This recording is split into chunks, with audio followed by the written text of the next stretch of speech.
The Six-Day War played a pivotal role in the development of the Israel Defense Forces.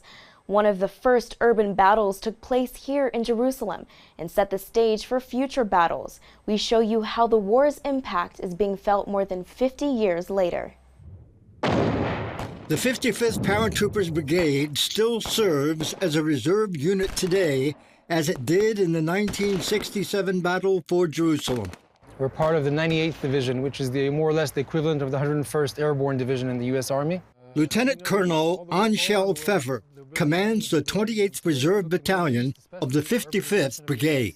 We do the most interesting and most dangerous and most challenging missions in the IDF, so I believe.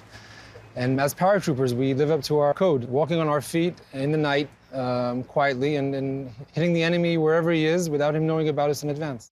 Pfeffer, a high-tech executive, took me through the trenches at Ammunition Hill, where battalion soldiers fought for Jerusalem 50 years ago.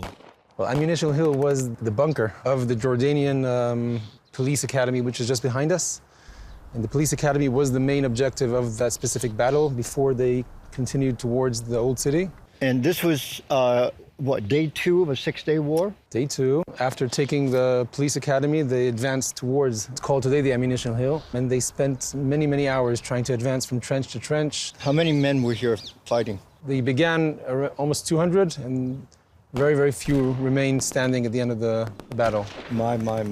But they weren't trained for this kind of warfare, were they? They were very surprised. They described it as a very big disappointment not being parachuted to fight the Egyptians, but then, of course, it became one of the most important battles in Israeli history. The battle specifically here, but also in other places in Jerusalem, was all done in very improvised Israeli-type warfare.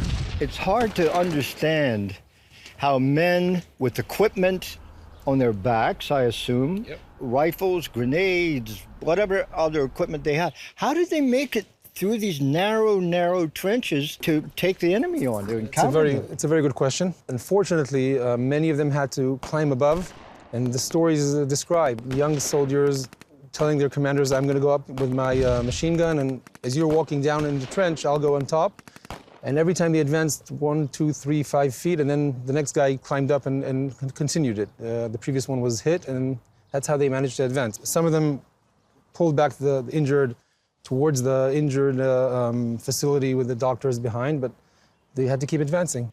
I can stand here as an American and look at our history and talk about Revolutionary War, Civil War. That's hundreds of years ago. Right. This is 50 years ago. Indeed. You know, I don't want to get overly dramatic, how can you? But this is hallowed ground. Do you see it that way? Yes, it is. This ground is holy ground as far as the way we see it, because our friends, our comrades fell here. It's a place we respect very much. As you can see, it became a national monument. Standing by the half-track that barreled through Lion's Gate into the old city, Pfeffer told me of their honor in continuing the heritage of those who have gone before them.